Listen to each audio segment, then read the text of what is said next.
Perfect timing too. Thank you very much.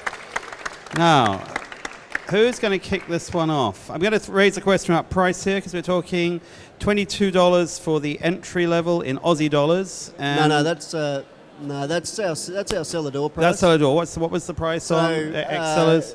$6.22. $6.22 in pounds FOB. £6.22 FOB, and your top level is I think £13. Who would like? Joanne, were you picking this up? Go ahead. Well, first of all, really good wine, and I like the story behind. It is fun. The story about the label, by the way, you haven't told, and it's great because I asked, how do you come with this? So you got from a book a map from Burgundy, and you erase the central bit of the map of Burgundy. You put Tasmania, and then you erase some photos of some faces, and you put your granddad there. No, that's my father-in-law. So your father-in-law is there. So.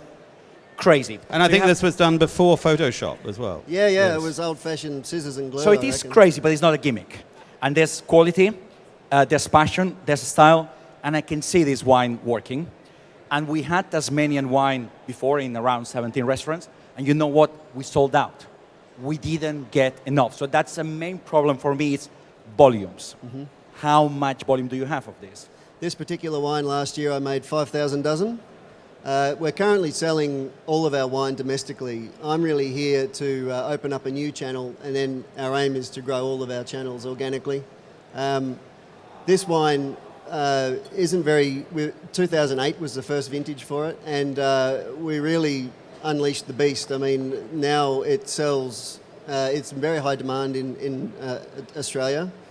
But it's a wine that we can... last year, 2011, was the worst vintage in Tasmania for some time, and I feel very confident that if we can produce a wine like that one of two terrible vintages that decade, the previous decade, then I'm very confident that we can deliver the quality every year. The volume, our vineyards aren't huge. You can't buy Pinot Noir fruit in Tasmania, really. We had a vintage just now, 2012 vintage, and we got what we got. The yields were down, and that's it. So as we increase in size, I think the supply will be more secure. Kevin, do you want to have a word on the label, because it is a striking label? Yeah, I loved the story when you told it earlier, but unless you know it, it's kind of difficult to find out. You could use the back label a lot more to explain the richness of the whole thing. Yeah. But as a supermarket label, I think it's going to die a little on shelf, but I don't think you're going for that market anyway, really. Not really, no. Andrew, would you like to pick up on that just while we're there? That's a shame. No, I think the wine's great. I mean, the whole east coast of Tasmania is hot, so you're in the right... not hot climatically, it's hot property, hot property, so you're in the right place. And in terms of volume and quality, this tastes like a relatively young vine Pinot Noir, but I think there's massive potential to come, and I'm definitely going to watch with interest. From the label point of view, in Waitrose, Kevin's completely right, but he knows what he's talking about. So, but just in terms of either you establish some sort of iconic status for a slightly quirky label, and that's your effort, or it's going to fall flat on its face on a supermarket shelf. I think even in an independent world or in the on-trade, it's still going to struggle because you've got to make an effort. And it does look like a rather dated looking label.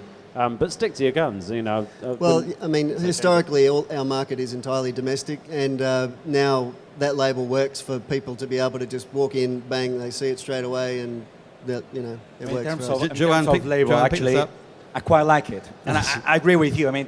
It's either hate or love. But I like that the staff can talk about it. Yeah. Because they have a map there, and it's not... sometimes you get the map, and it's just too detailed. This is kind of what's all about. You can talk about it. And also the guest having that bottle, saying, what's this? They can talk about it. So I like the label for our business. Robin, can you hand sell that? I can hand sell that. I think the label's absolutely fantastic. To me, it makes it look more like a collector's wine. I don't see why I wouldn't be interested in that if I saw it on a supermarket shelf, if I was looking at the top end. I think in terms of, it reminds me of things like William Selliem kind of label from California. I love that. It makes me think boutique, artisanal. I love everything about that in that respect, and it helps me add value to the wine. So if I want to make a bit more margin from that, I think I feel more confident doing so. And I think customers will feel like they've got a collector's item when they buy it. And it's fantastic to see a new blood, even if it's old property, coming out of Tasmania, because we seem to have got stuck with a couple of brands over here, and as lovely as they are, it's a bit dull. So it's very exciting to see the wine. I can't see, I was amazed to hear that Joanne was talking about the volumes that he is for this kind of wine. For Tasmanian wine, I understand it seems a bit pricey, but do you think that could work for you? Fantastic. Okay. I mean, for us, we can definitely sell it. Not too much, but it's definitely on our list. Well, we don't Catherine. have too much. So. From an importer's perspective, I think it really ticks the box in terms of being in a fine wine sector in a grocery retailer, as well as being in the on-trade, because I actually agree with Joanne and Robin. I think the label's fantastic. And I love the fact that if it's in a supermarket, you kind of go, oh, that's the one with the treasure map. And if you're in a pub or if you're in the on-trade in a nice restaurant, there's a wonderful story on the back label that you can engage with, because people actually read the back label when they're sort of sitting at the table and that kind of thing. So I think you've actually achieved doing both in one go, which is not many people do that. Thank you. Justin. Dave, can I congratulate you on your pitch? I thought it was excellent. Thank you. I love the photos of, I'm guessing, your kids, because one of them looks suspiciously One of like my you. sons, Yeah. And I think you told the story really well, and it's that ability to convey that story that is really important when you're selling wine. And if the people you tell that to feel you and feel what, without visiting, because most of the sales staff don't get to go to Tasmania a lot, if they can understand from you through the medium of you coming over or video or whatever, they can convey that emotional message about what you're doing, then they will be motivated to sell that to their customers. So well done. Thank you. Thank you. Any other comments from the panel or questions? Well, thank you very much. Well done. Thank you. And